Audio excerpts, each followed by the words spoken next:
Le journal de l'Afrique, bienvenue à tous. Dans l'actualité ce soir, la colère de l'opposition en Mauritanie.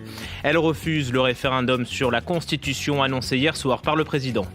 Le dialogue politique est-il possible au Gabon? Le forum ouvre la semaine prochaine. Que faut-il en attendre 7 mois après la crise électorale?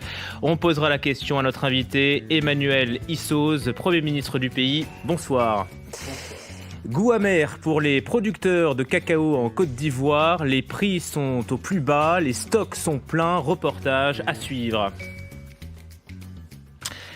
Mais d'abord, le Quai d'Orsay qui confirme l'enlèvement d'un Français au Tchad. L'homme a disparu dans une localité située à 50 km de Gos-Beïda. C'est dans l'est du pays. Très peu de détails pour l'instant. On sait juste qu'il s'agit d'un employé d'une entreprise privée. En Mauritanie, le choix du référendum, le président Mohamed Ould Abdelaziz l'a annoncé hier soir. Les électeurs devront donc se prononcer sur le projet de révision constitutionnelle. Le texte avait été rejeté par les sénateurs. L'opposition crie au coup d'État.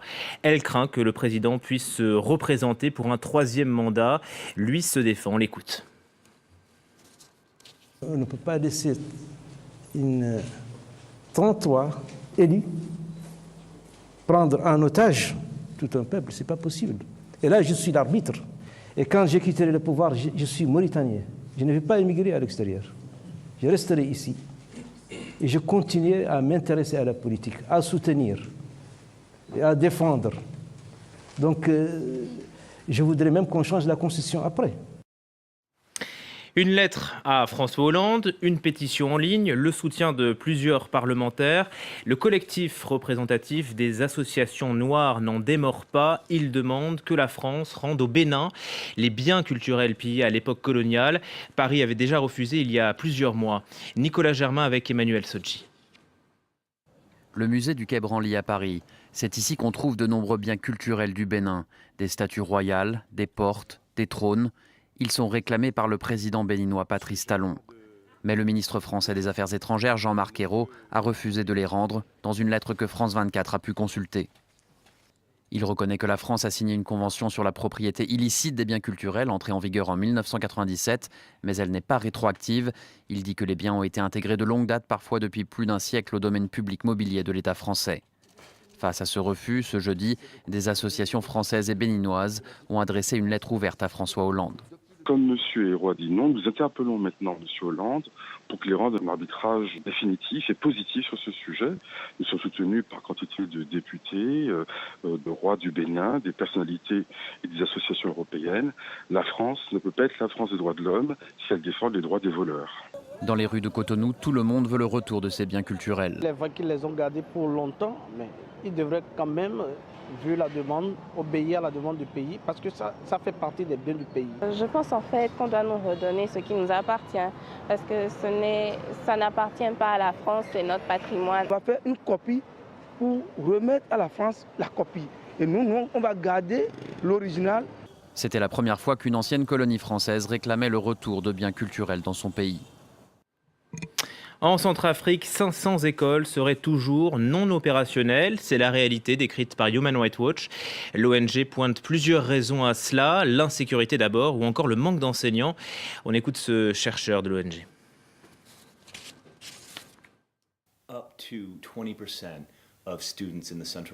Jusqu'à 20% des écoliers centrafricains ne peuvent toujours pas aller à l'école depuis le début de la crise en mars 2013, donc depuis 4 ans. La raison principale de tout cela est la présence des combattants dans les écoles. Ils ont détruit ou endommagé certaines écoles qui ne peuvent plus être utilisées.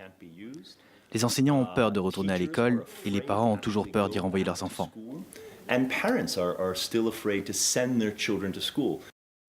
Et à l'inverse, le Gabon a une très bonne note pour son taux de scolarisation. 96% de petits Gabonais sont inscrits à l'école.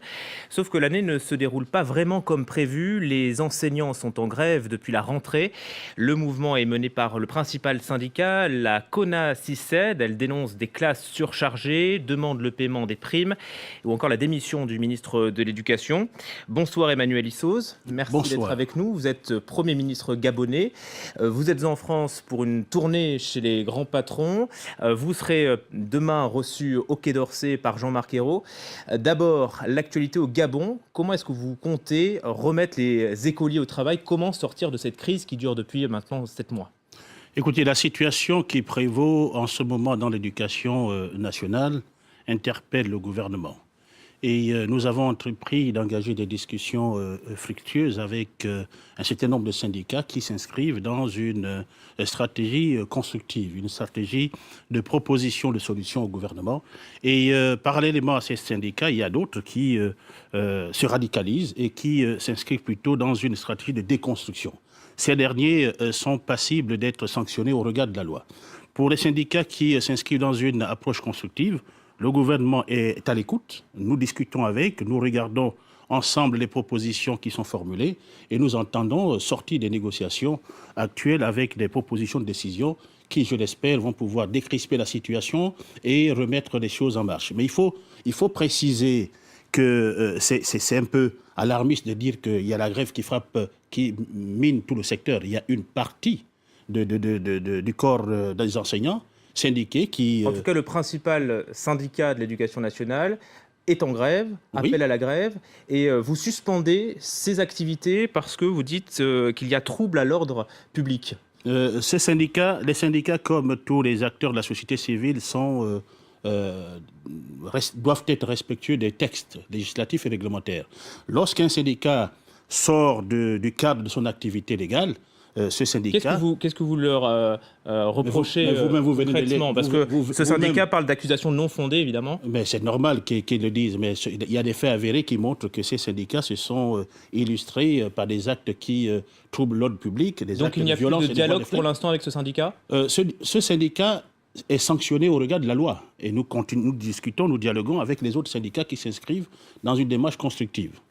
Il est plus intéressant de s'occuper de ceux qui se préoccupent des situations réelles, ceux qui se préoccupent des décisions à prendre, des réformes à engager pour améliorer le secteur de l'éducation, plutôt que de ceux qui s'inscrivent dans une démarche de défiance et de déconstruction de la société. Donc vous nous dites ce soir que la grève est bientôt terminée? Nous sommes en négociation avec les syndicats qui ont une attitude responsable et dès la semaine prochaine, le gouvernement prendra des mesures significatives pour résoudre un ensemble de problèmes et pour donner suite aux revendications qui ont été formulées par les syndicats. Monsieur le Premier ministre, l'autre grande actualité au Gabon, c'est ce dialogue politique pouvoir-opposition qui s'ouvre la semaine prochaine. 7 mois après la réélection très contestée du président Bongo, on se souvient par exemple des 95% des voix récoltées dans le Haut-Goué. Jean Ping, lui, se considère toujours comme le président élu. Il appelle au boycott de ce forum. Vous ferez sans lui ? Écoutez, 8 mois après l'élection présidentielle, vous avez tort de continuer à parler de cette élection. Le peuple gabonais s'est prononcé, il y a un président qui est élu, l'élection est terminée. Ce qui importe aujourd'hui, c'est de voir comment les acteurs politiques, qu'il s'agisse de l'opposition ou de la majorité, s'organisent pour pouvoir décrisper la situation, le climat politique et social. Et il n'y a pas d'autre voie que le dialogue politique convoqué par le président de la République, le chef de l'État. Ce qui est important, c'est le contenu à donner à ce dialogue politique. Plutôt que de nous concentrer sur les personnes, ce qui est important, c'est le contenu à donner à ce dialogue politique. Et ce contenu est très important. Les décisions qui découleront de ce dialogue politique vont permettre une évolution significative de nos institutions politiques. Vous conviendrez que Jean Ping a obtenu la moitié, un peu moins, selon vous, des voix lors de l'élection présidentielle. Il pèse dans le paysage politique. Est-ce que ce n'est pas contre-productif s'il, lui, ne vient pas? Est-ce que ce dialogue, ce forum n'est pas voué à l'échec? Le président de la République et le gouvernement sont soucieux de donner un caractère inclusif au dialogue.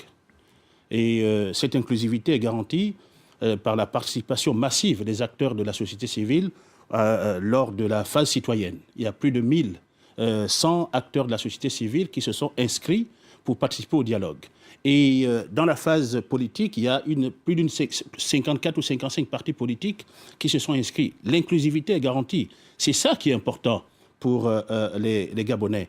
Que tel ou tel ne participe pas au dialogue, peu importe, ça ne gêne pas. Dès lors que l'inclusivité est garantie, nous espérons, et nous allons nous employer pour, nous espérons que le dialogue donnera lieu à des décisions importantes, des décisions susceptibles de faire évoluer le système politique tel que voulu par les Gabonais, tel que voulu par le chef de l'État. Un mot sur votre venue en France.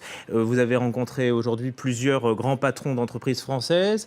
Est-ce que les relations économiques avec la France et avec l'Europe plus globalement se sont refroidies après la crise électorale? Non, nous avons le Gabon et la France et le Gabon entretiennent un partenariat solide. Un partenariat qui a un contenu politique et un contenu économique. Je suis présent aujourd'hui en France dans le cadre des 10e réunions des PPP, des partenariats publics-privés, et le Gabon est à l'honneur. C'est vous dire que les opérateurs économiques français accordent un intérêt particulier aux opportunités d'investissement que présente le Gabon. Nous avons fait face à une situation économique difficile liée à la crise des matières premières. Et pour sortir de cette situation-là, nous avons, au niveau du gouvernement, sur l'instruction du chef de l'État, adopté un plan de relance économique. Un plan de relance économique qui consacre la diversification de l'économie et qui consacre également un rôle majeur au secteur privé dans le financement du développement et dans la conduite des projets. Dans le cadre des PPP, nous menons des actions, nous avons défini un certain nombre de filières et ce sont ces projets que je suis venu promouvoir avec d'autres membres du gouvernement. Je suis venu promouvoir ces projets auprès des opérateurs économiques français. Emmanuel Issoz, merci beaucoup d'avoir été notre invité ce soir dans le Journal de l'Afrique. C'est à moi de vous remercier. On parle chocolat pour terminer. Les grands industriels étaient réunis à Londres ce jeudi. Ferrero, Semois ou encore Nestlé, ils promettent un plan pour lutter contre la déforestation. Rien en revanche pour relancer les prix. Ils sont aujourd'hui au plus bas. Les producteurs de cacao sont en plein désarroi. Illustration en Côte d'Ivoire, premier producteur mondial, avec Arnaud Froger et Anna Sylvestre-Trainer. Les plantations et le savoir-faire se transmettent de génération en génération. Ici, tout le monde cultive le cacao. Trésor du pays, les cabosses sont la principale ressource de ces paysans et de leurs familles. Mais cette année, Nicker a du mal à les vendre. Les acheteurs font des difficultés. Souvent même on propose des prix dérisoires aux planteurs. Au lieu de 1100 francs, on tamise le cacao et puis en plus on fait à 800, 700 francs. C'est difficile. Mais les planteurs sont obligés de brader parce qu'ils n'ont pas d'autres ressources pour mettre les enfants à l'école par exemple. Pour ces planteurs, la crise a débuté il y a plus de 3 mois déjà. Personne ne s'y attendait. Sur le marché mondial, le prix du cacao a dégringolé, moins 25% en seulement quelques semaines. Aujourd'hui, il est à peine plus élevé que celui garanti par l'État aux paysans. Un coup dur pour le premier producteur mondial. Autour du port d'Abidjan, des centaines de tonnes n'arrivent pas à trouver preneur.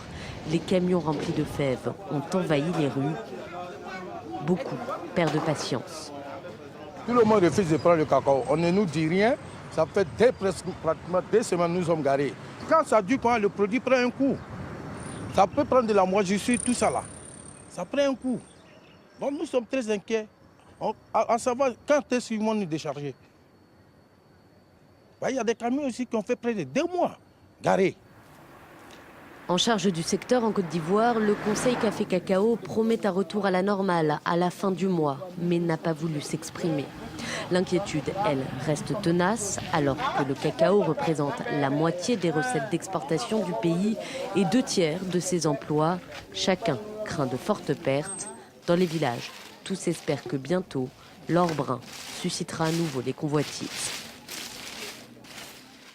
Et tout de suite, le journal de 22h avec Aude Le Christ qui est déjà là.